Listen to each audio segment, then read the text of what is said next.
Hello, everyone, and welcome to Rob Has a Podcast. I'm your host, Taran Armstrong, and I am here tonight to talk about episode 2 of Big Brother Canada 11. And no eviction, but we do have a new HOH to talk about. We have one nominee to talk about, and breaking news, but the first of the digital drop daily thing videos has officially been released. And so we have not had a chance to watch them yet, of course, but we will probably have things to say about what we've got here tonight. Now, I do have some guests, the first of which is a man who is currently labeled a genius on this podcast. I believe many things were said about him on tonight's episode, including this was said about him, right? This Looking was all yum yum. looking all yum yum. I think that was about Kevin, right? Kevin Jacobs, how you doing, Kevin? I'm great. I'm fired up to be talking. I'm fired up to be here on a Thursday post eviction or whatever we're getting. And I'm just excited to talk. I was trying to read between the lines a little bit and pull out some info based on how people act around the first week. Maybe we'll get into that. And I'm happy to be here with Melissa and Mari, and who I know, Mari, if I was in the house in week 1, I wouldn't be there if you were in there with me. Out. First boot. First boot. Thankfully you weren't. Yes. Too much of a genius, I guess. Yes, exactly. I seen it. I saw it. Like Yes, Kevin will be here on a weekly basis to talk through what we are seeing on the Big Brother Canada 11 episodes. But with us tonight, as well, as you heard, the bane of Kevin's game. It's Mari. How you doing, Mari? I'm doing good. I'm not gonna kick him off the podcast. Like, I love him podcasting. I'm glad I mean, he that's what won. you're saying now. I mean, no. We're good now. We're good, because I just said that because I saw him as the threat that he was. That's all it is. I've been seeing it. I saw it. So that's what I'll stand on that ground. I'll stand on that ground. I would have kicked him out, but it's okay because I still love him. He's still cool. All right. And finally, of course, we have Melissa. How you doing, Melissa? I'm doing all right, just hanging in here. I watch the episodes. Great. Sorry. I feel like just like right off the bat, I just want to like get it out of the way so that I can just like talk about the rest of the stuff normally, I guess, is that like I'm really, really annoyed with the no feeds thing. I think the digital dailies thing, at least from what I'm hearing from it so far, is there's a ton of ads. And it's just random clips throughout the day. And the first few are just them cooking or whatever. I haven't watched it yet, but that's just what I'm hearing. And I'm not loving it. And I feel like this entire episode was either a competition, which I don't care about and I hate, or SpawnCon. Hooray! I was so happy to see them, get their winners outfits or go to a stupid Circle K. I honestly am this has been like the most horrible start to Big Brother. I mean, and I was like, feeling like okay about it. And then I was like watching your guys' recap of last night's episode and just getting like so irritated, not of you guys, but like I was agreeing with you that like, what is this? Like, what even is this? It was literally just a repeat of all the stupid intro videos. And then like, I'm sorry, this episode was just like, oh, a bunch of bros are getting together. And then other than that, somebody leaves. We don't know why. We're never going to know why because we don't have live feeds. I mean, obviously, like personal matters. I get it. But like, just like there will be probably we will never hear what happened. We will never know what happened. And maybe we're not entitled to it. I get it. But at the same time, it's just like, oh, okay, now our number 1 draft pick is gone. And that's that. And we're just moving on. And then we just watched a stupid competition and we like got a bro down and a bunch of SpawnCon. And now we're not even like, it's not even like, okay, well, let's sit through this so we can watch the live feeds. Like we don't even get that. So what is this show? Like, this is not a show I like. This is not a show I care about. So anyway, just like throwing that out there in the beginning, and now we can talk about fun, cool times where we're all happy to talk about winners' outfits. Anyway, sorry, go ahead. Anyway, let's just end the pod. I'm sorry. I just had to get it out there because I was sitting here stewing while watching the episode. And it was so boring. It was so boring. I'm sorry. Yeah. I can't say it was my favorite episode either. I haven't really experienced Big Brother without live feeds ever. Except for I watched a season of the new Australian Big Brother, which if you listened to that coverage, if you were the 3 people that did, you will know that I found it dreadfully boring. There's just something about the format, I think, that struggles when you don't have the existing knowledge, and you sort of like the way that they edit the show, I think is in almost a way, it's sort of based on a fundamental foundation of the fact that you have a deeper understanding if you want to. Whereas a show like Survivor, which is all edit, is also deceptive, but they kind of like are very practiced over 20 years of like really, basing their show around that entire fact. And so, we might see the show struggle a little bit or not. Maybe you don't feel that way, but this definitely did feel like it was struggling to me. There were entire players that I feel like we didn't really even see, including Amal herself, who I don't think even really appeared in this episode at all. This is the new reality that we live in this television. As Dr. Will said, maybe we just have a problem with reality. Yeah, so I think it's even more stark because in the last 3 seasons of BBUS, we've gotten live feeds, like day 1 live feeds, and it's just been amazing being able to get that day 1 access and knowing exactly everything from the start. So not only are we not getting, Canada has never done that. So I kind of try to tell myself, remember, like, even at this point last year, we didn't have the feeds, you know what I'm saying? We still didn't know what was going on, but that didn't help with this episode. You know what I'm saying? Like, it still was like, I don't know any of these people. And I think when you have the full house in there, having the feeds helps you remember who is who, because as this episode was going on, I was like, oh my God, who is that? Is that Roberto? Or what's the other guy's name? Oh my God. Like I was like, okay, Renee and Shania. Like I was really trying to figure out like who was who. And it was really, really hard to do that. So not having the feeds is going to be so difficult this year, because if all we have is this edit was so transparent. It was so easy to figure out, I feel like, and I was just like, this is not a good sign of things to come, but I don't know. I'm experiencing a really weird thing right now where I'm seeing people talk about the digital daily drop, and I'm like, spoilers. I'm gonna watch that later. Spoilers. Whoa. What is happening to me right now? Kevin, what are your thoughts? How did you like the episode? Personally, I loved it. There you go. Well, I mean, you were the star. For me, I really enjoyed it. I thought the comp was excellent, top to bottom. I'm yet to sort of pass judgment on everything, and I mean, like I love my feeds, and this is a regular week 1 to me in many ways. Like usually it's just these 2 episodes. It is a little bit different that they're letting them play for 9 days or whatever it is before there's an eviction, which is a really long time. I was like kind of taking notes on like little things, like who people were paired up with in the first part of the HOH to try to fill some of those gaps. So I do think like there is a lot for us to still kind of pick into. I'm cautiously optimistic.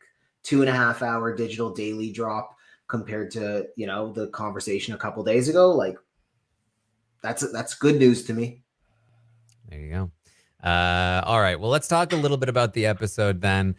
We started off kind of finishing up the initial competition where we saw that John Michael and Santina were the winners, and they were going to compete against each other to determine who won the HOH.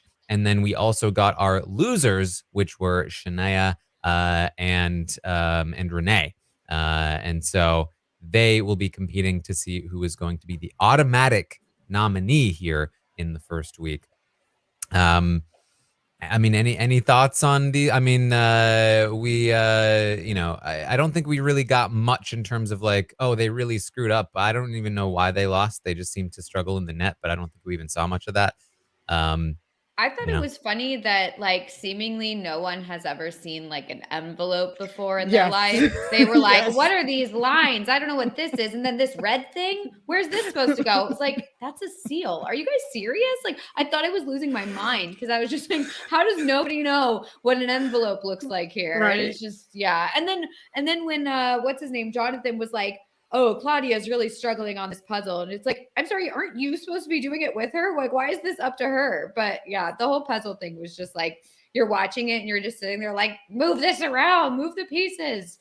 So yeah, that was a frustrating watch.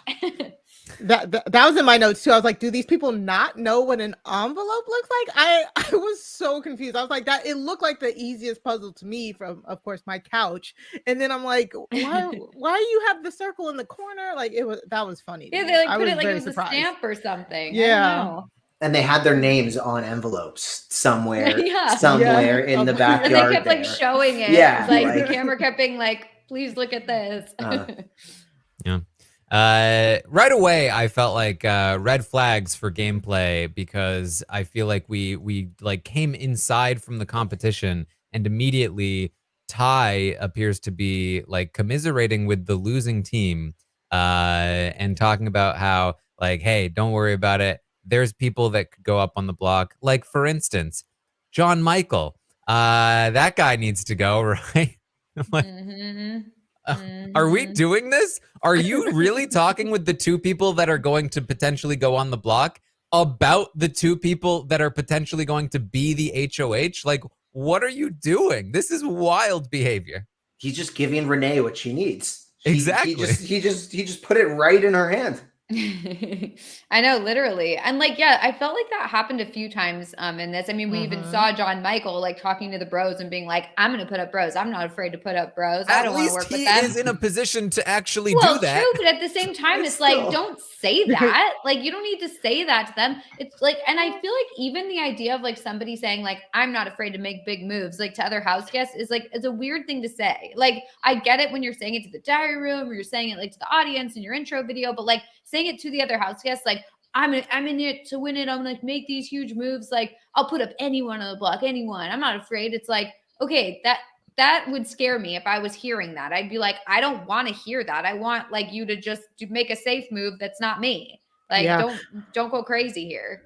But I thought it was kind of iconic because we're kind of skipping around because even when he said it to Zach was kind of like, oh, I don't know those guys. I don't like, he's like, they kind of wanted something, but yeah, no, Ty going around talking about JM. I'm like, sir, like it was just one of those moments where you could tell like he doesn't correct me if I'm wrong, Taran, but he's not a fan of Big Brother, right? Like he didn't watch that much, right? And I was like, and this is where it translates because why are you talking about the person who may have the power and you're trying to get the target on his back? You can't do that before the competition shakes out. He's trying to be a week one nom. He's trying to do the me and the Taylor. He's trying to follow that pattern.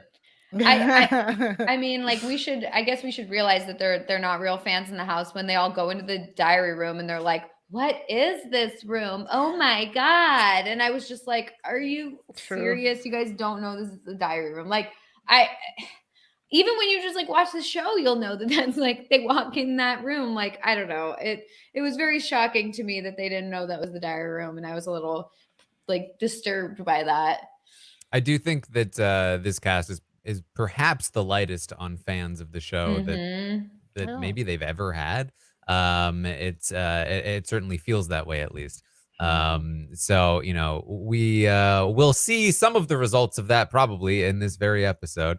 One of which is, guess what? There's a guy in the cast. His name is Zach. And he's been thinking hard about who he wants to align with, and he's just not sure. And me personally, I'm like, I have no idea. This guy could align with anybody, right? He's such a genius. He's such a serial entrepreneur. He could fit in anywhere. He could align with any kind of group of people. And then the people he decides to group up with are the bros. What? Oh, The bros? That's shocked. so surprising. I can't believe that. believe that he would make a call like that and even like an approach like this. Hey, I like you, by the way. Me too. Bros, they just like each other and they're just working together. And this is a shocking predicament. I don't think we've ever seen this in the history of the show. No, what a strange pairing. I mean, I wouldn't expect it. It's like, oh boy, okay, fine.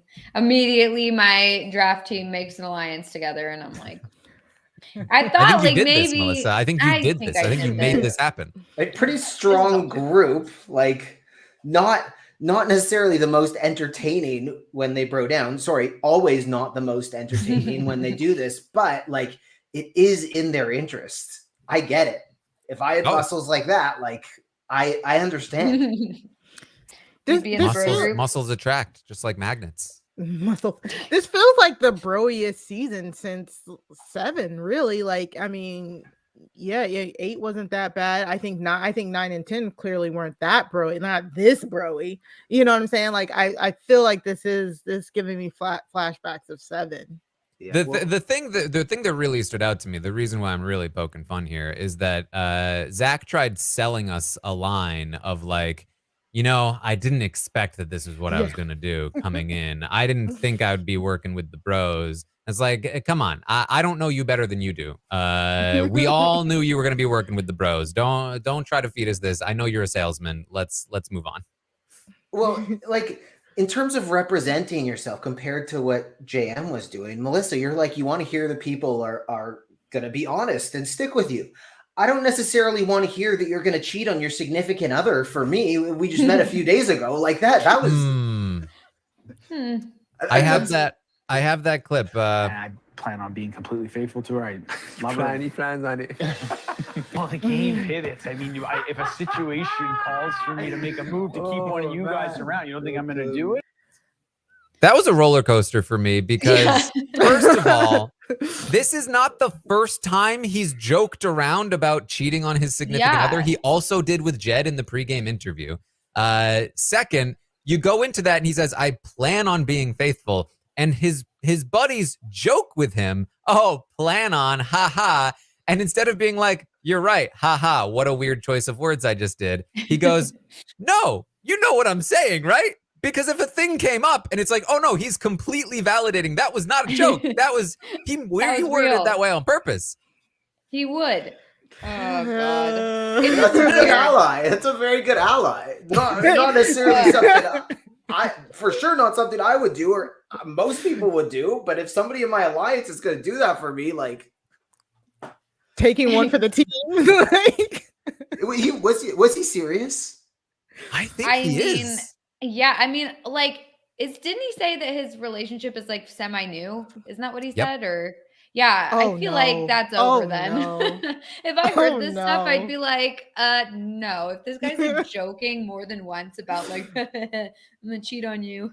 I mean, the true depravity of this to me is the assumption that like anybody would want to be with him and then they would do what he wanted them to do in the first place, right? Like like the idea that like, look, if a girl wants this so bad that she's willing to do what I want her to do so that I can protect my bros, then I might need to cheat on my significant other. You know what I mean? Because that's the thing that's definitely could happen. You know what I mean?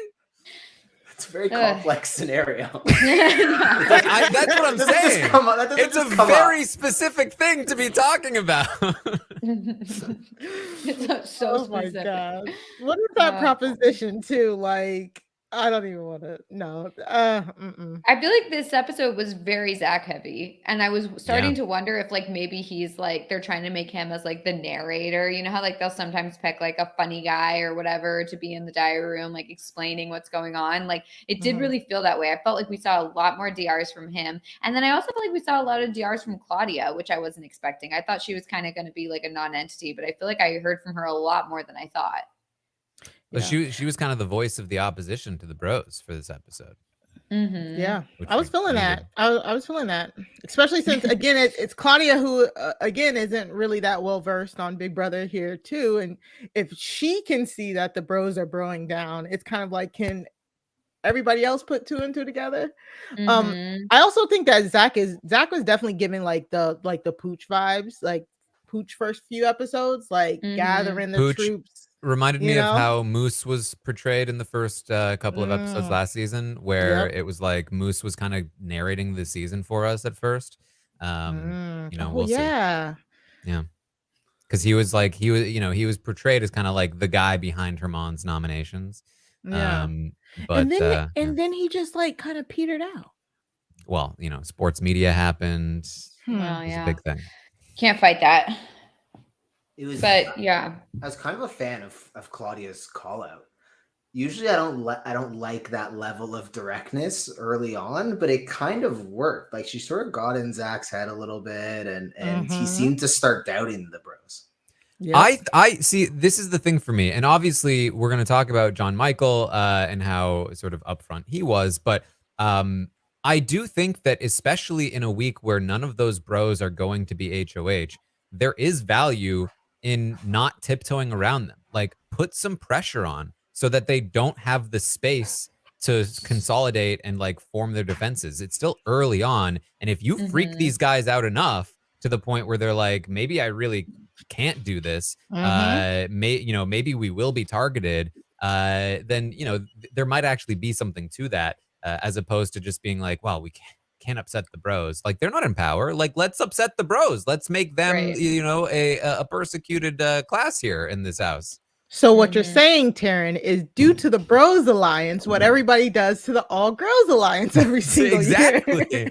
Yeah. Literally. Scare them out of it. Gotcha. I was actually impressed with Claudia this episode. I feel like she was in with a lot of people, and a lot of people were saying that they liked her a lot. And even Santina was like, when Kuzi was talking to Santina, it was a very different vibe from when Claudia was talking to Santina. Like when Santina was talking to Kuzi, or Kuzi was talking to Santina, and Kuzi was kind of like trying to like feel her out and get her to talk some strategy. And in the DR, Santina was like, I'm not giving away my strategy. I'm not saying anything. This is a game.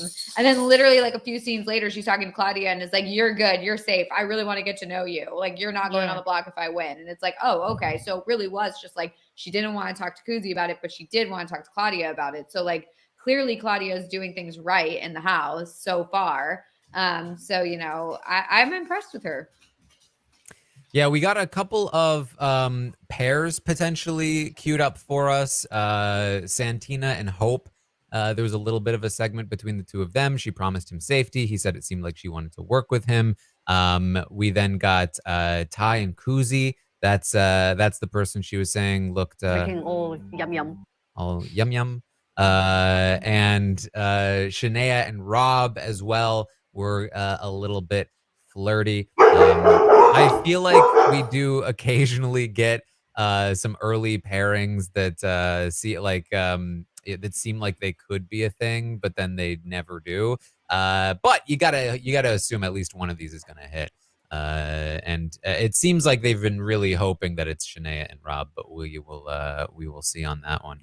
I thought that Shania would like Rob. Like before it started, everyone was convinced she was gonna like the DJ guy, and I was like, I see it for Rob. Like I honestly do, but I we'll see. But it did seem likely if they were really playing that one up. So Rob seems like the golden boy. Like he's I know. So far, he's still like the most jack dude in the world, but it seems like he doesn't bring that into, like, I think he's smaller or something, where he's like this like soft guy, like he's a little bit soft spoken. People open up to him. I Right. know all the casuals I've spoken to in the past week love Rob. Like he's like a sort of generic lovable dude.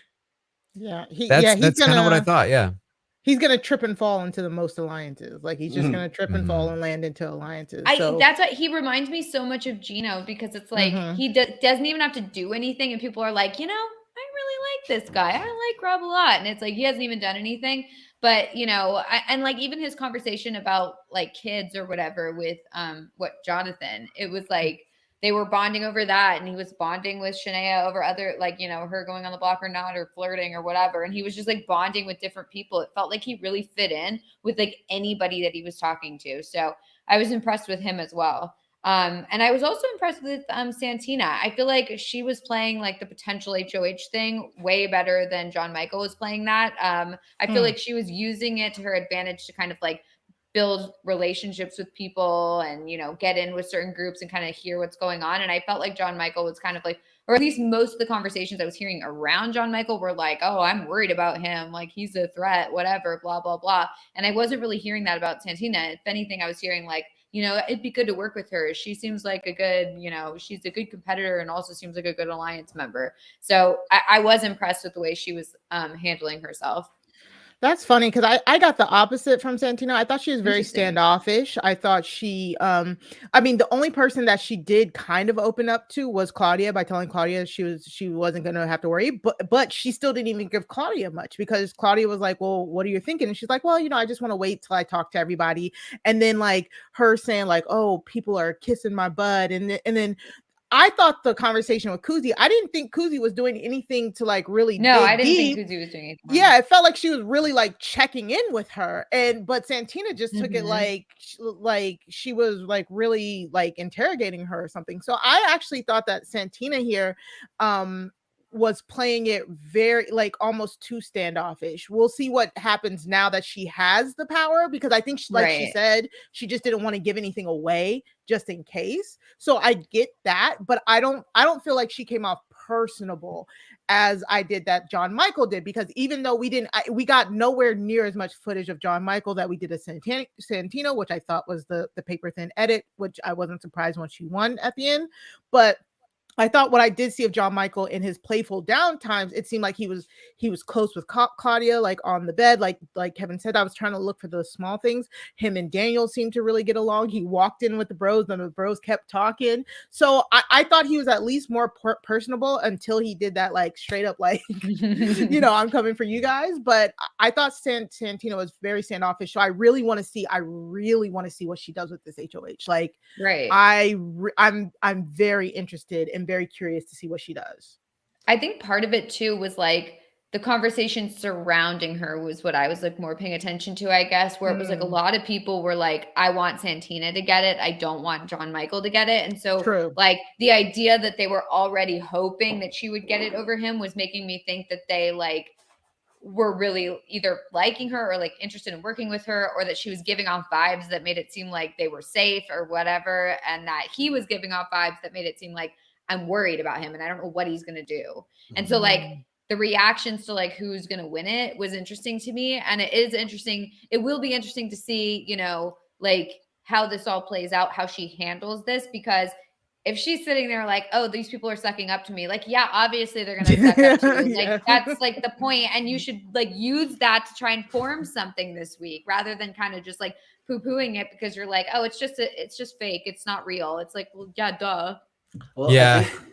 Go ahead. I was gonna say one of the cool things is that as soon as that the first part ended last night or today, and they won, I was like, great, Santina or JM, like either one of these is an interesting HOH. If one of the bros won it the first week and just put up like two people who are having trouble fitting in early on, Santina and JM are two people who have these.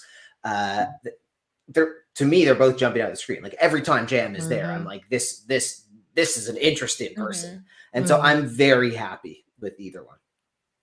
Yeah, this is definitely an interesting it makes for an interesting first week versus a usual like, oh, a bro, and then they're just going to like nominate two girls or whatever. And then that's that.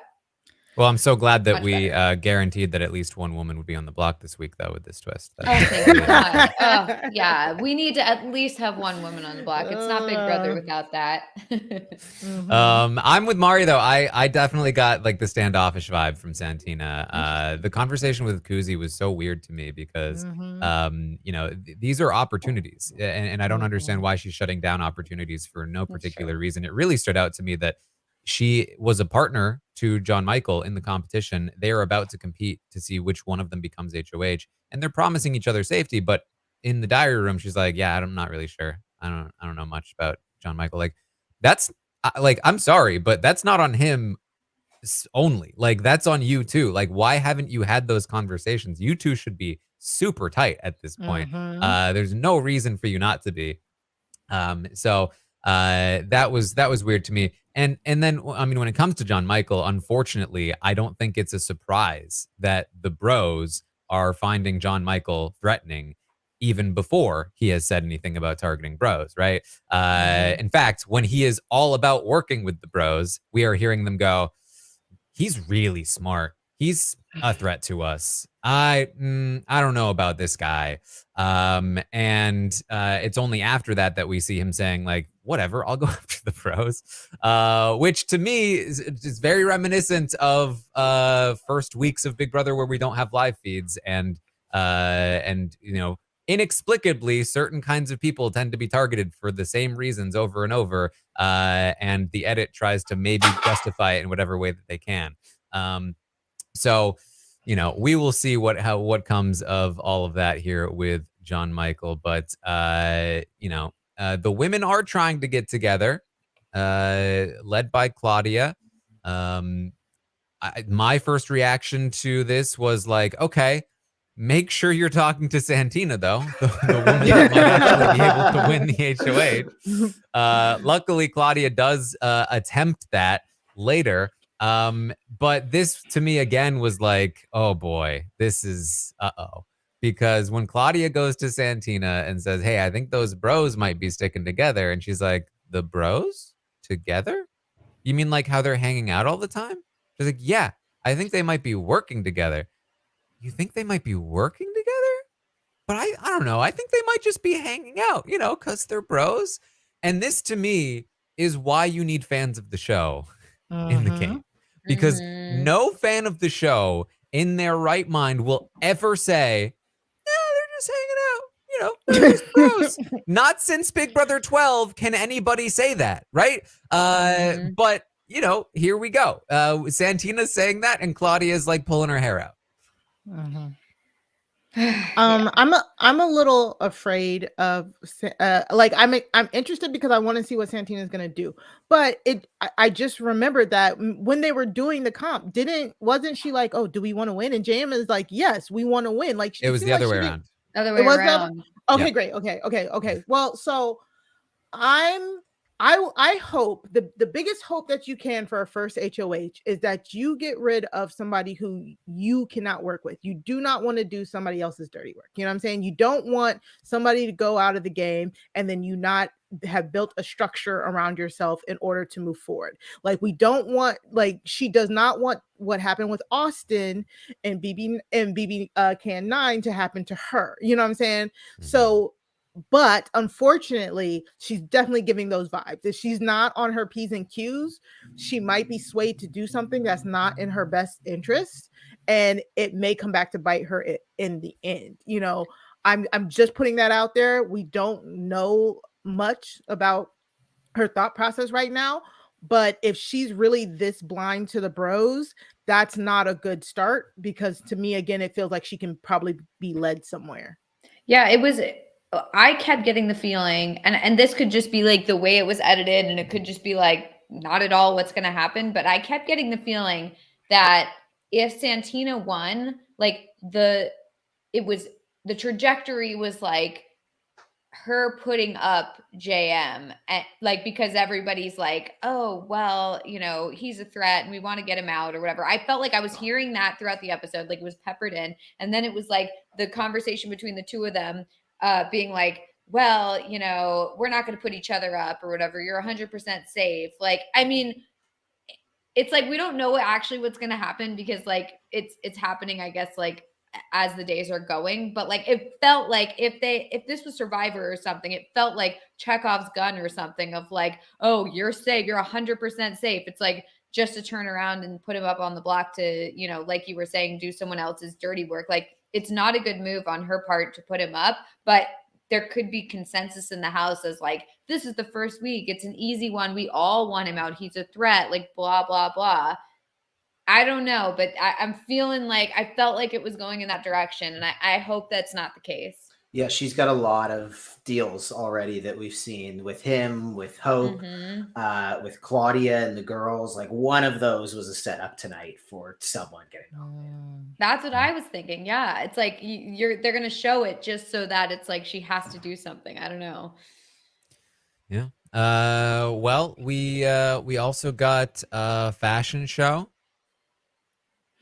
And then so then Zach started talking about how the guys they need to pick 2 girls each to win over so that they've got everything covered.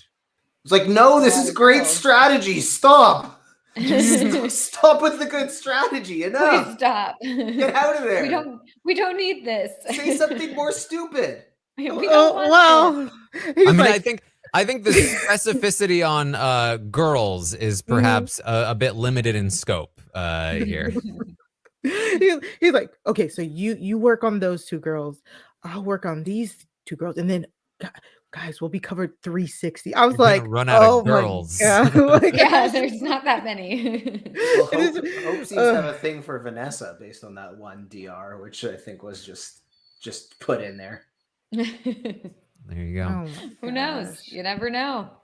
I think one of my favorite parts of the episode was this sort of conversation between Claudia and Zach, where she mentions that he's got the bromance, and boy, does he crumble fast. Bromance? What? He's like, what?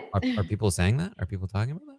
Like, oh yeah, you know, here and there. Like, oh, but that's I don't know why people would talk about that because, like, obviously, you know, bro, why would the bros work together? I mean, I've even talked to them about that. I've talked to them about how we shouldn't be seen to work together, and I mean, I don't even want to work with them. Like that would be I wouldn't want to do that. That's no good. So you know, obviously, that sucks that people are talking about that like that because it's not even true. So it's like, okay, that's not suspicious. right? Yeah. Okay, cool. Yeah, if I was Claudia, I'd be like, oh, okay, so the bros are definitely working together. Which I think is exactly what happens. Yeah. And then we found out that Amal is gone. There's really not much left to say about that because it was very. I mean, I think it lasted about 30 seconds, and we just kind of like quickly moved on. No info, and again, like they're absolutely right. Amal has every right to privacy. So you know, if that is something that is Amal's choice, then you know, it is what it is. Yeah, If not, maybe she'll have something to say. Definitely want to send like positive vibes and prayers and all that to Amal because I don't know, none of us know what's going on, but for her to be such a super fan and to have to step away from the show, I feel like something big had to have happened. So whatever it is, I just hope she's in a good place right now and it's all good, you know. So it sucks because I don't want to assume that it had to do with anything in the house. You know what I'm saying? Like, I want to assume that it was like other pressing, more important matters. It just sucks that we will not know. And I'm hoping because we won't know that that's what it is, as opposed to they're trying to cover something up that happened in the house. You know what I'm saying? Like, I'm hoping this wouldn't be a response to something that may have happened in the house. I think this would be a response to something external. Yeah, I mean, quite frankly, for me, the decision to remove live feeds means that my default is going to be a lack of trust. Exactly, and assuming the worst. Because you know, otherwise, you know, they're just getting away. Right. So I know. It's yeah, it's very hard to speculate. But I hope she's doing well, and I feel bad because you just never want to see somebody leave. If it's not through the doors on an eviction night or something like that. So Mhm. it's sad. Yeah, it's too bad we couldn't even get like a little DR goodbye or something from her. You know how sometimes they do that where they're like, they'll be like, yeah, sorry, like I'm leaving for personal matters. Like this has been great, bye, or whatever, you know, something, just to know that like she's okay or whatever. But so that makes me, you know, a little concerned. So hopefully everything's all right. We'll probably never know what happened. And that's, you know, that's that. So hopefully everything's all right.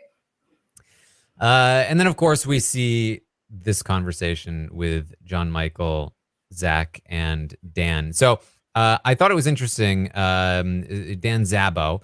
Dan Zabo was actually the person that said, "Hey, I like you, by the way," to Zach, and that's when. Sorry. That's when John Michael walked in, and they had that weird kind of awkward conversation. Dan Zabo, not in the group that Zach mentioned when he talked about working with the bros. However, they were, again, these three talking in the pantry, which brings me to a conclusion that perhaps this is a side alliance of Zach's, that is Zabo and JM, and probably why JM felt comfortable saying to Zach, hey, I would target the bros, because he feels like this is potentially a group that he has that is not working with the rest of the bros. But he does come out and say it to Zach, and we know that he is working with the rest of the bros. We also, though, know that he is pretty nervous about that fact. And so I'm very curious to see what kind of ramifications this has. This could very easily be a setup for why JM is nominated by his former partner, Santina. But who knows? I thought that was Roberto. Oh my God. I got to get my notes together. Yeah, I know. I feel like we need to like figure out who everyone is, and hopefully the episodes will have to help us do that. Yeah. There's no other way.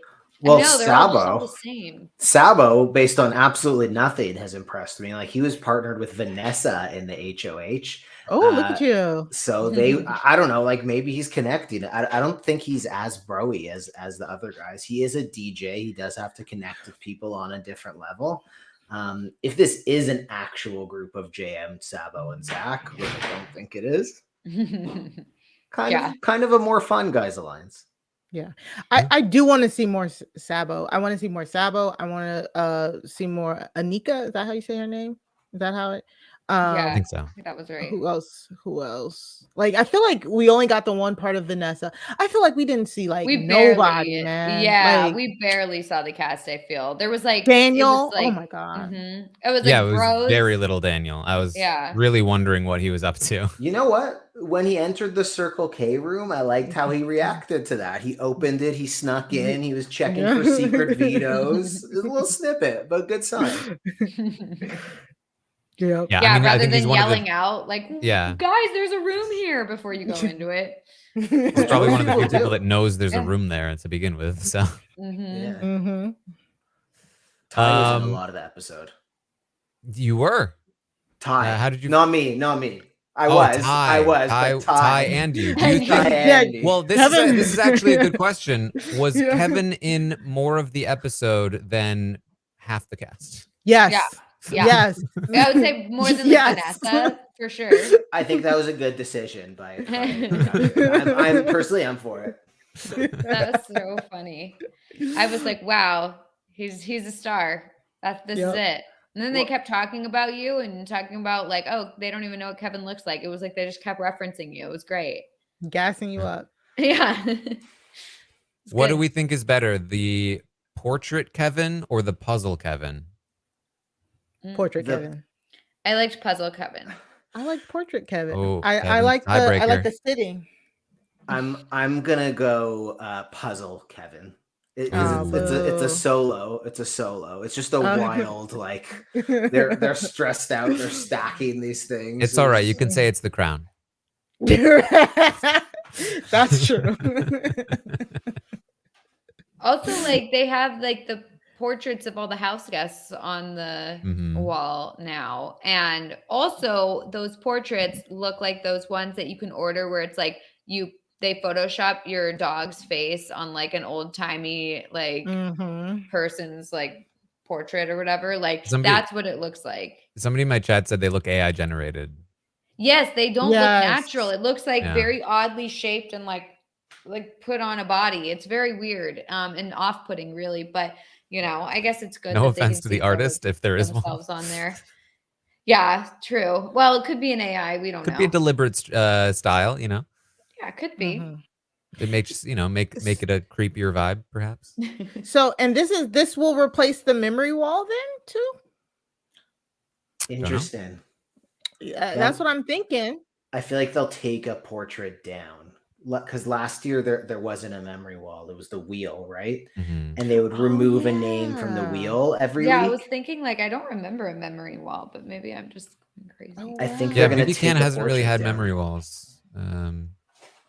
I like that they put the photos of the people up. Like I think that's something from BBUS that I do really like and appreciate is like that memory wall and then having the portrait grayed out. Like I think that's fun. Yeah. It makes it, you know, I think it also like puts it into perspective for the cast. Like, oh yeah, now it's like this whole side is grayed out or whatever, and then you kind of like, I don't know, you feel like you're getting this much closer to the final prize.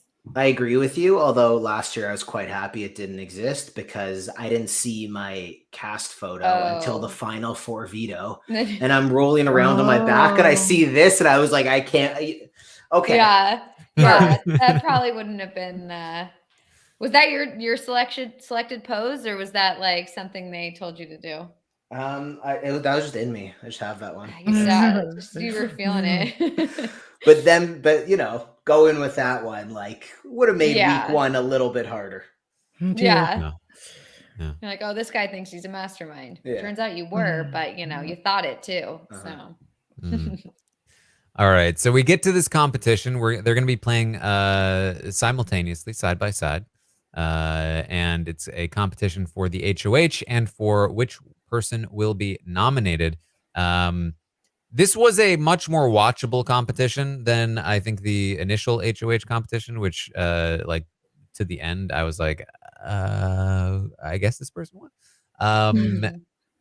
However, you know, it's there's still, I think, not like a ton of investment because we still really have very little idea like what it means for Santina to win this. Right.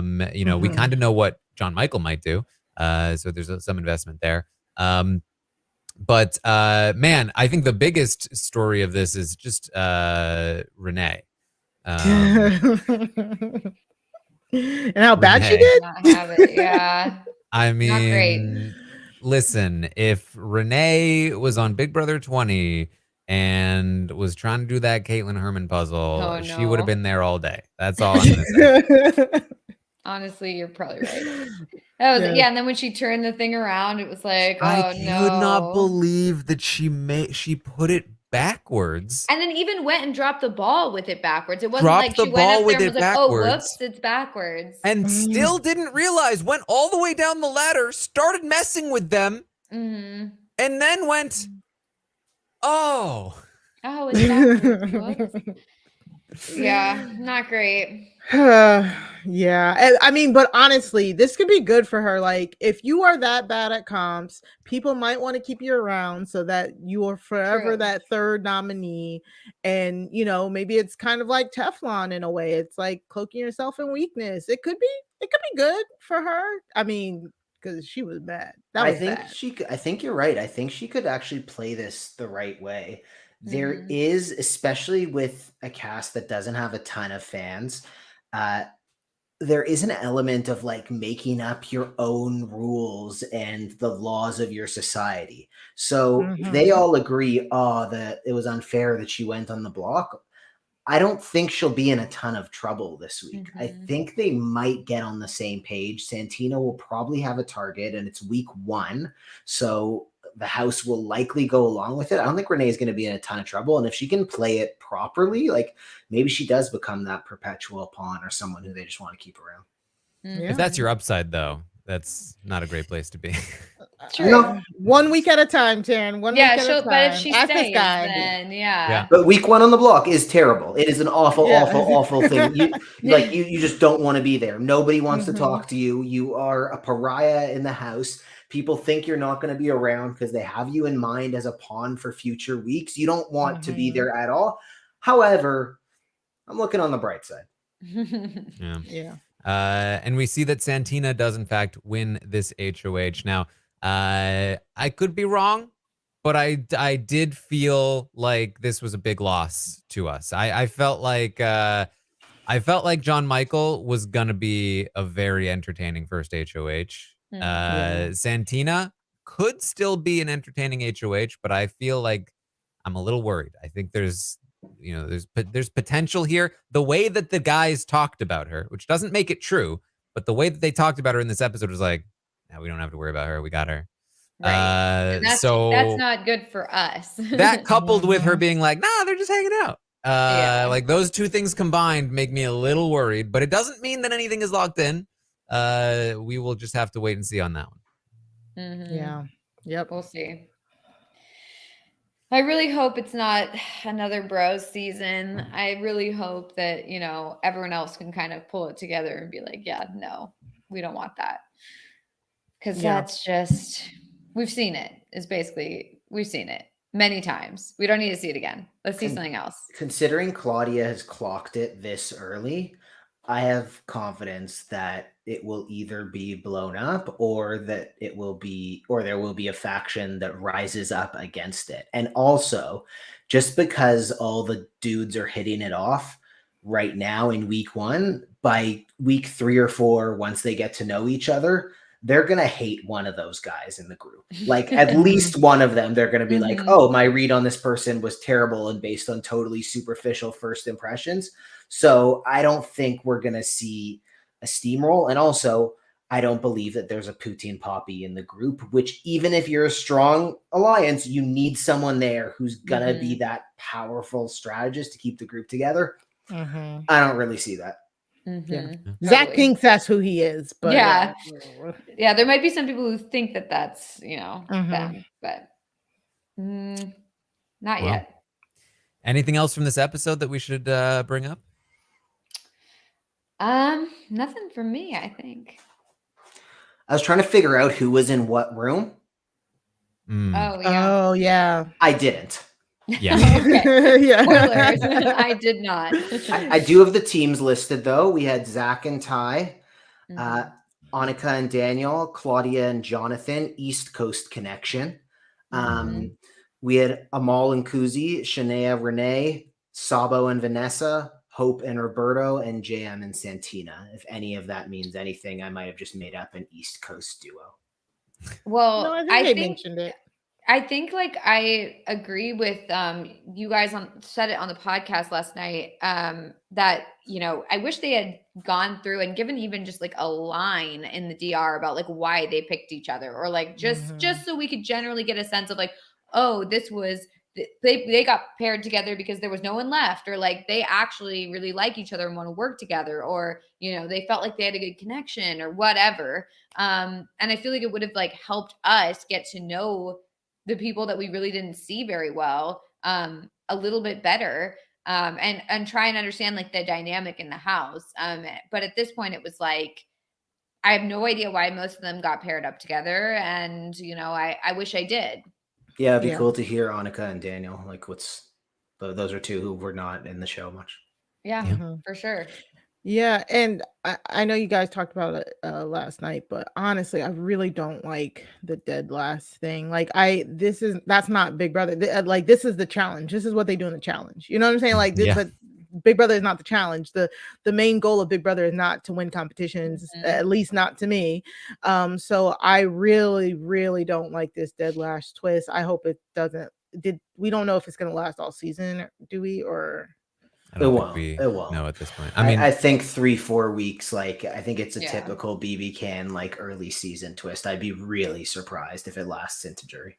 Yeah, I mean, I don't think it could last too long considering just the numbers themselves. But I think for me, this like if it's a 1 week thing, like that's okay, we're managing. If we're multiple weeking this, then we got to get real lucky with comp outcomes. Yeah. Mari, you don't want a plurality vote? I do. So I do. And we talked about this on Twitter, but I know I've talked about this with Taran before. I've always wanted to see a plurality vote on Big Brother. Like, give me a 3-2-1, like that type of essence. I've always wanted to see that, wanted to orchestrate that. And it can happen, but it's like how this week, I think, like Kevin was saying, like how the society dictates, how will this week dictate about that third place nominee? Is that third place nominee, will they be open, for eviction, or will people find pity on them? Like, what will be the deal? So like I'm really excited for that factor. I just don't like the fact that they can just be there though for losing a challenge. Yeah. Daniel's gonna do it. Daniel's gonna orchestrate it. It's gonna be really fancy. It's gonna That'd be be so eviction fun. night. It's gonna be Oh like my a God. like a Yes. 4-3-2 situation. Yeah. That's 2 people left in the game, and somebody's gonna walk out very confused, and no one will be able to explain it. I love that. We can always dream. All right then. I think that's about what we have for you. The digital daily has dropped. We don't know what kind of schedule there is for them. They do say something along. This is the tagline under the video. Missed it on the live feeds? Yep. Think we did, actually.